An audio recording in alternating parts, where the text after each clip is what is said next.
Fakultas Ilmu Pendidikan, Prodi Pendidikan Guru Sekolah Dasar semester 2. Video ini kami buat untuk menyelesaikan salah satu tugas dalam mata kuliah konsep dasar sains sekolah dasar. Dengan dosen pengampu Ibu Bai Aryani Nopianti MPD. Kami dari kelompok 4. Kami bersama-sama mengerjakan tugas presentasi ini yang berjudul Struktur Tumbuhan. I got so much motherfucking design on right now. Break it down, bring it back, make it clap. I got 3 old thoughts, new guap, where that thing. Bitches on my line, and you know. Assalamualaikum warahmatullahi wabarakatuh. Nama saya Dina Septina Juliani. Saya adalah pemateri pertama dari kelompok saya. Kami akan menyampaikan materi tentang struktur tumbuhan. Pertama, saya akan menjelaskan apa sih itu tumbuhan. Tumbuhan merupakan makhluk hidup yang mampu berfotosintesis dan dapat memproduksi bahan makanan sendiri. Tumbuhan merupakan sumber makanan bagi makhluk hidup lainnya. Selain sebagai sumber makanan, tumbuhan juga bisa dimanfaatkan untuk bagian bangunan maupun pakaian. Secara umum, tumbuhan terstruktur dari beberapa bagian, yaitu akar, batang, daun, bunga, biji, dan buah. Organ-organ tersebut memiliki fungsinya masing-masing dalam menjaga keberlangsungan tumbuhan.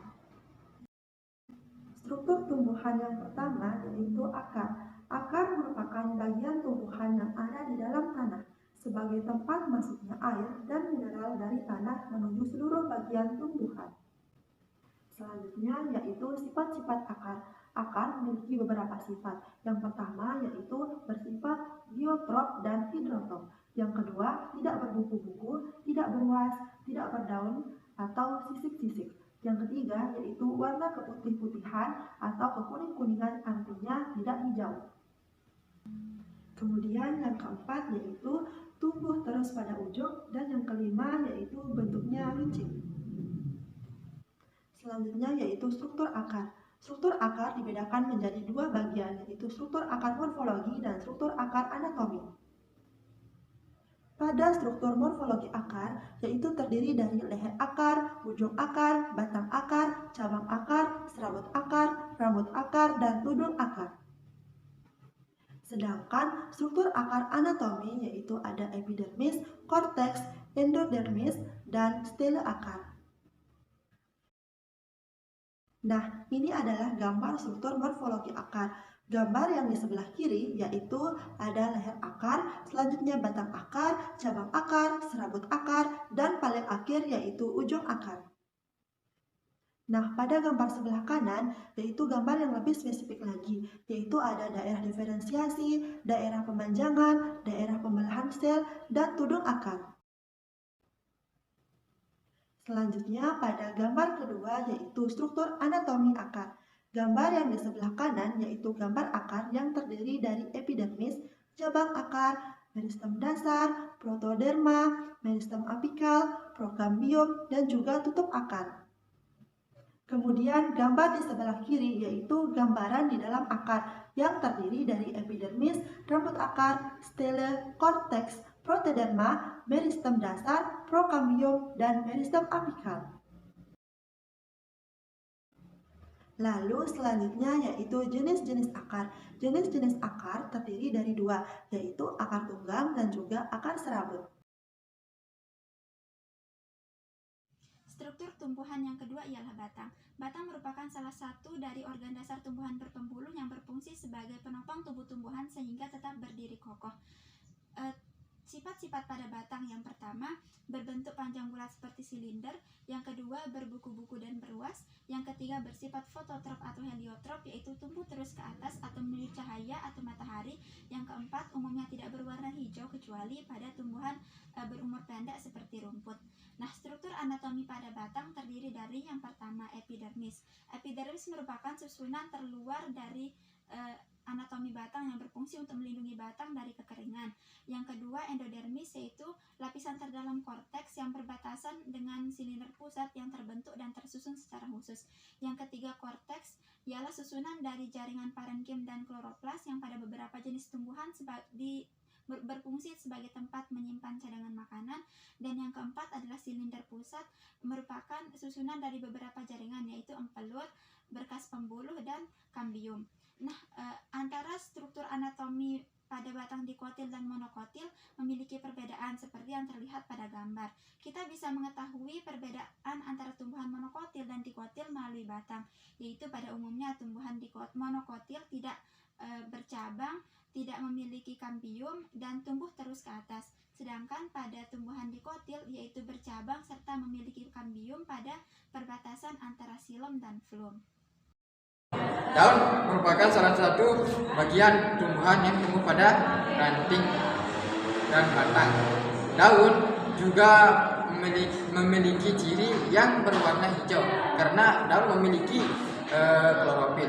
Daun juga berfungsi untuk menangkap energi dari cahaya matahari sehingga dapat berfotosintesis. Dan selanjutnya daun juga sifat-sifat daunnya itu mengandung klorofil dan dapat berfotosintesis. Dan adapun dari struktur morfologi dan otonomi, yaitu daun memiliki ciri-ciri dari morfologinya, yaitu memiliki helai. Daun memiliki tangkai. Dan yang terakhir dari struktur morfologi yaitu daun memiliki pelepah. Dan dari segi otonominya, daun memiliki ciri-ciri yaitu epidermis, jaringan poliset dan jaringan spons, berkas pembuluh angkut dan stomata. Dan di sini juga daun memiliki ciri jenis-jenis, antara lain daun memiliki jenis jari, melengkung, menyirip, dan sejajar.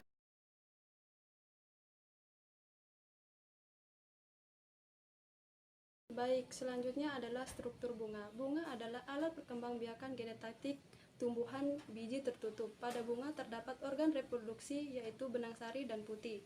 Bunga dapat muncul secara tunggal maupun bersama-sama. Kedua, sifat-sifat bunga. Bunga identik dengan warna yang menarik. Yang kedua, umumnya bunga memiliki keharuman, memiliki bentuk yang bervariasi. Yang ketiga, bunga biasanya juga memiliki madu. Struktur bunga. Yang pertama kepala sari, yang kedua tangkai sari, yang ketiga bakal biji, yang keempat kelopak, yang kelima kepala putih, yang keenam tangkai putih, yang ketujuh mahkota, yang kedelapan bangkal bunga, yang kesembilan dasar bunga. Klasifikasi bunga berdasarkan strukturnya dibagi menjadi dua bagian. Yang pertama bunga sempurna, contohnya adalah bunga kembang sepatu. Yang kedua bunga tidak sempurna, contohnya adalah bunga pakis haji. Materi selanjutnya ialah struktur biji. Biji merupakan bakal biji atau ovulum dari tumbuhan berbunga yang sudah matang. Biji merupakan perkembangan lanjutan dari bakal biji yang sudah mengalami pembuahan dan berfungsi sebagai alat perkembangbiakan. Adapun fungsi biji yaitu yang pertama sebagai jaringan penyimpan cadangan makanan tumbuhan, yang kedua sebagai alat perkembangbiakan, dan yang ketiga sebagai pembentuk tumbuhan baru. Berdasarkan jenisnya, biji dibagi menjadi dua, yaitu biji terbuka dan biji tertutup. Biji terbuka atau biasa dikenal dengan gimnospermae merupakan biji yang tidak dilapisi oleh daun buah. Yang kedua yaitu biji tertutup atau biasa dikenal dengan angiospermae merupakan biji yang dilindungi oleh daun buah. Pada gambar berikut terdapat struktur anatomi biji dikotil dan biji monokotil. Struktur biji dikotil terdiri dari kulit biji, plumula, radikula, poros embrio, dan kotiledon. Adapun struktur biji monokotil terdiri dari kotiledon, plumula, radikula, kulit biji, endosperm, poros embrio, seludang, dan jaringan buah. Baiklah, saya adalah pemateri terakhir yang akan memaparkan tentang buah. Buah adalah organ tumbuhan berbunga yang merupakan perkembangan lanjutan dari buah. Hal ini sesuai dengan firman Allah Quran Surat An-Nahl ayat 11. Bismillahirrahmanirrahim. Ata amullahi fala tastajilu subhanahu wa ta'ala amma yusyrikun. Nah, ayat tersebut membuktikan aneka rupa buah, bentuk buah, semuanya berkaitan dengan fungsinya. Selanjutnya saya akan menjelaskan golongan buah yang terbagi menjadi dua, yaitu buah tertutup atau buah yang terbentuk dari bakal buah yang diikuti dengan bagian-bagian pada bunga dan bunga itu menjadi bahan utama pembentukan buah. Contohnya adalah mangga. Golongan kedua yaitu buah telanjang. Maksudnya adalah buah ini selalu terbentuk dari bakal buah. Jika ada bagian bunga yang tertinggal, maka bukan tergolongan bagian buah. Nah, yang terakhir adalah bagian anatomi yang dibagi menjadi tiga, yaitu epikarp, lapisan luar, yang kedua mesikarp atau lapisan tebal, dan yang terakhir adalah endokarp, adalah lapisan terdalam buah.